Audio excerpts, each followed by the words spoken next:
Hello बच्चों, let's see this question. So the question is saying in dicot root the vascular cambium originate from. तो बेटा dicot root जो कि show करती है क्या dicot secondary growth, ठीक है, क्या शो करती है, ये secondary growth शो करती है और इस secondary growth के लिए responsible है vascular cambium.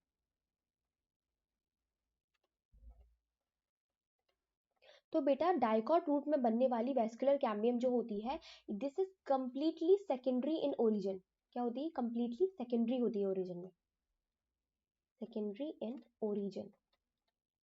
Now how it is completely secondary in origin. तो हम लोग क्या देखते हैं, डाइकॉट जो स्टेम होती है उनमें जाइलम एंड फ्लोएम के बीच में, ठीक है, जाइलम एंड फ्लोएम के बीच में कैम्बियम प्रेजेंट होती है जिसको हम लोग इंट्राफैसिकुलर कैम्बियम बोलते हैं.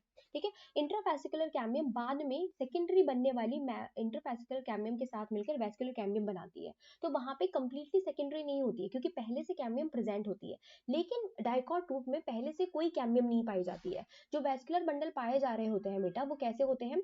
रेडियल. रेडियल का मतलब है कि ये अगर जाइलम है तो यहाँ पे फाइलम फ्लोएम होगा, फिर जाइलम होगा, फिर क्या होगा? फ्लोएम होगा. यानी कि जो वेस्कुलर बंडल पाए जा रहे हैं, ठीक है, जो वेस्कुलर बंडल पाए जा रहे हैं वो कैसे हैं? अलग अलग रेडियस में प्रेजेंट है और अल्टरनेटिवली प्रेजेंट है. तो होता क्या है बेटा, वेस्कुलर बंडल के बीच में पाई जा रही होती है पेरीसाइकिल. क्या पाई जा रही होती है? पेरीसाइकिल. ठीक है, और अंदर की तरफ प्रेजेंट होती है पैरेनकाइमेटस सेल्स. ठीक है, जो क्या बनाती है? पिथ बनाती है. तो ये अंदर की तरफ क्या प्रेजेंट है? पैरेनकाइमेटस सेल्स प्रेजेंट होंगी. तो इनमें पिथ वैसे भी बहुत स्मॉल होता है, ठीक है, तो इनमें कुछ पैरेनकाइमेटस सेल्स पाई जाती है. तो ये अंदर की तरफ पाए जाने वाली, यानी कि फ्लोएम जो स्ट्रैंड्स है इसके अंदर की तरफ पाई जाने वाली ये वाली पैरेनकाइमेटस सेल्स, पैरेनकाइमेटस सेल्स, ये आगे जाकर बनाती हैं कैम्बियम की स्ट्रिप्स. कैम्बियम स्ट्रिप्स क्या बनाती है? कैम्बियम स्ट्रिप्स बनाती है. और ये जो पेरीसाइकिल पाई जा रही है बेटा, ठीक है, ये पेरीसाइकिल जो पाई जा रही है ये भी क्या बनाती है? This pericycle, this also make cambium strips. Cambium strips, ये भी कैम्बियम स्ट्रिप्स बनाती है. और ये दोनों कैम्बियम स्ट्रिप जो है वो आपस में क्या कर लेती हैं? ज्वाइन कर लेती है. और जब ये ज्वाइन कर लेती है तो ये बनाती है वेस्कुलर कैम्बियम. Vascular cambium.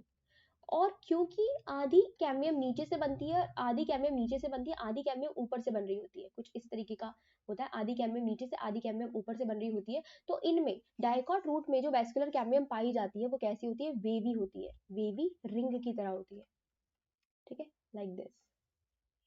ठीक है, कैसी होगी? नहीं, जाइलम के नीचे ये होगी कौन सी वाली? फ्लोएम के नीचे की स्ट्रैंड्स की जो प्रेजेंट होंगी, फिर ये जाइलम से वाली होंगी, जाइलम के बगल से निकल के जा रही होंगी, ठीक है, दो जाइलम के बगल से, फिर ये फ्लोएम के नीचे वाली आ जाएंगी. ठीक है, तो टिश्यू हमारा राइट आंसर क्या हो जाएगा? Tissue located below the phloem bundles and a portion of pericycle tissue above protoxylem. क्या होगी? अबव प्रोटोजाइलम जो पाई जा रही होगी. तो ये हमारा, इनमें जो प्रोटोजाइलम पाया जाता है वो एक्सार्क होता है. तो प्रोटोजाइलम यहाँ होता है और मेटाजाइलम यहाँ होता है. तो यहाँ पे जो पेरीसाइकिल की सेल्स प्रेजेंट होंगी उससे क्या बनेगी हमारी? पैचेस, दूसरे पैचेस बनेंगे. ठीक है, so the right answer is B. I hope आपको समझ में आया होगा. Best of luck.